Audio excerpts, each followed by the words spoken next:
Bea Grimm, a recent high school graduate, comes home from her shift at McDonald's to find her mother, Janine, dead from a drug overdose. The police chief, Buzz, advises Bea that the funeral home must take care of her mother, Janine, at no cost, so long as they do not make any arrangements.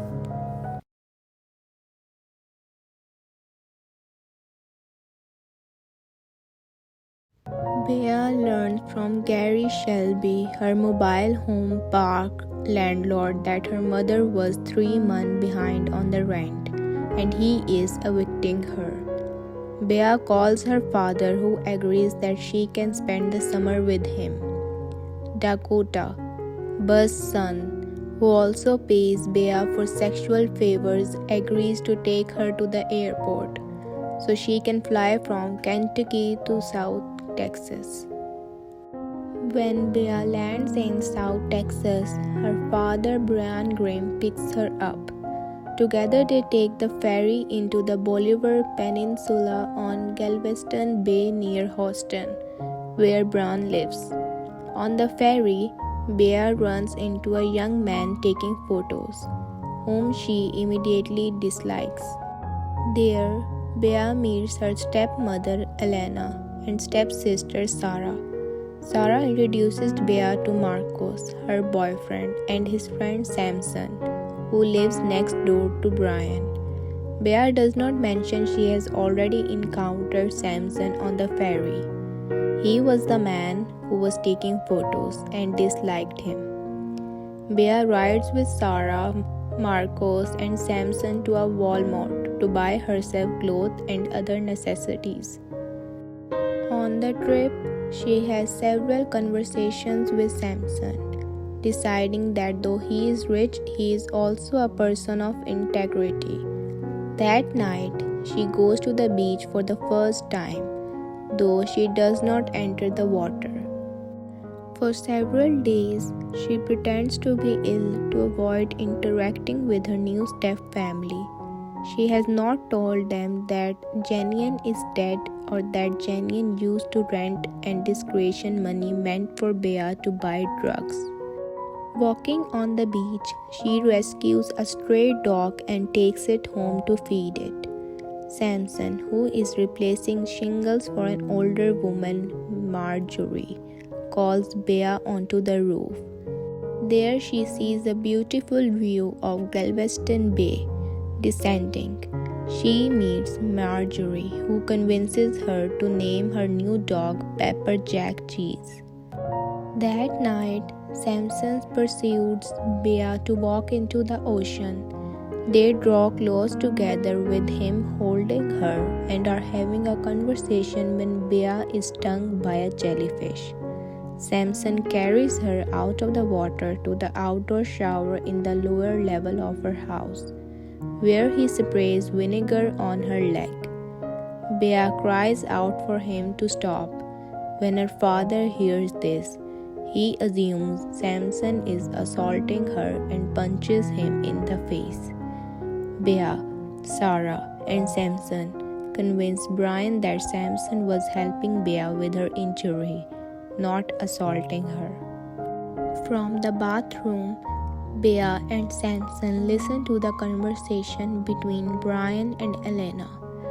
Brian says he fears that he broke Samson's nose and that Samson will sue him. Then Brian asks Bea if she is on birth control. The awkward scene ends when Samson goes to his house.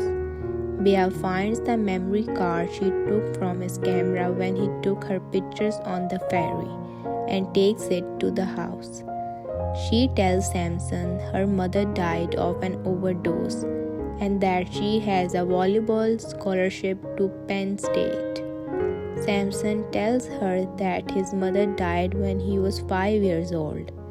They kiss, which sets off emotional alarm within Bea. She remembers the inappropriate relationship she had with Dakota and leaves. Bea goes onto her balcony to watch the sunrise and finds Samson waiting for her. He leaped from his balcony to hers. She pursues him to walk down the stairs. They encounter Brian in the kitchen and explain that Samson didn't spend the night. Bea tells Brian that she is going to Pennsylvania in the fall and that her mother skimmed most of the money that he sent for Bea. He is proud of her, though she remains bitter that he has not been more a part of her life. That evening, Marcos, Sarah, Samson, and Bea go to a seafood restaurant. Their meal is interrupted by a sketchy-looking young man who calls Samson Sean and asks him when he got out. Samson leads him away from the table. When he returns, Sarah quizzes him about his past and Bea protectively changes the subject. The romantic relationship between Samson and Bea intensifies, with Samson breaking off his relationship with another girl to be with Bea.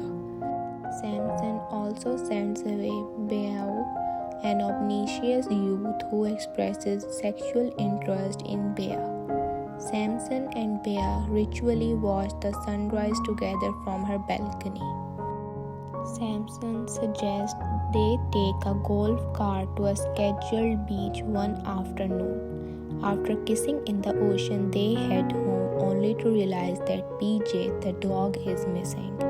They find him digging at the skeleton of a human being in the dunes. Samson recognizes the clothing as belonging to Rake, a sailor who perished during hurricane and whose body was never found. He tells Bea to take the cart home, saying he will care for the skeleton. 4 hours later, weary and very dirty, Samson shows back up at the beach. Samson motions for Bea to come to his house, where he gets into the downstairs shower.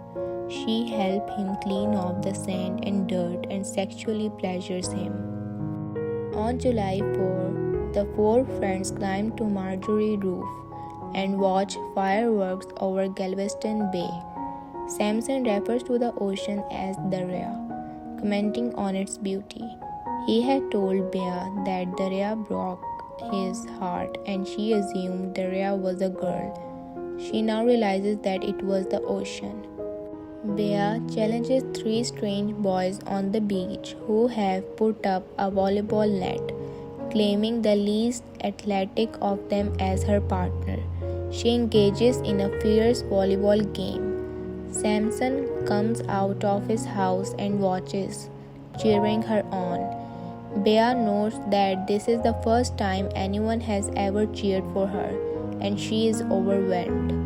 The pair shower together again, and Samson pleasures Bea. After they decide that they're going to get tattoos.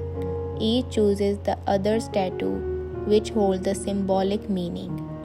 Samson gets a tattoo of a hurricane on his forearm, while Bea gets a pinwheel on the inside of her wrist. Deciding that they are ready to take their relationship to the next level, the couple tells Brian and Elena that Bea is going to spend the night with Samson. That night, Bea and Samson have intercourse for the first time. Bea finds this experience beautiful and entirely different from the sexual encounter she had with Dakota. In the middle of the night, they awake to find police officers in the bedroom, who handcuff Samson.